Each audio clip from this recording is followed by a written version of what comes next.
Hello everyone ਕੀ ਹਾਲ ਚਾਲ ਹੈ ਸਾਰਿਆਂ ਦਾ। ਉਮੀਦ ਕਰਦੇ ਕਿ ਤੁਸੀਂ ਸਾਰੇ ਠੀਕ ਠਾਕ ਹੋਵੋਗੇ। Welcome back to our new video. ਅੱਜ ਸਕੂਲ ਪੀਟੀਐਮ ਆ ਤੇ ਰੈਡੀ ਹੋ ਗਏ ਜਾਣ ਵਾਸਤੇ। ਚੱਲ ਰਿਹਾ ਪੀਟੀਐਮ ਤੇ।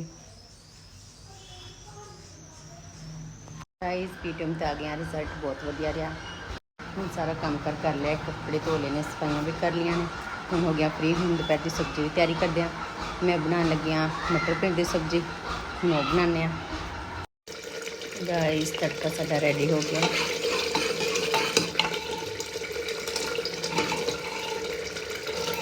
ਹੁਣ मटर पा देंगे विच।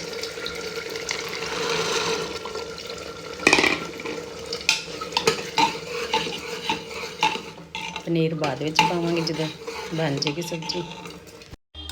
गाइस सब्जी हो गई साडी रेडी मटर पनीर दी। Thank you for watching. Bye bye take care. Thank you for watching. Bye bye take care.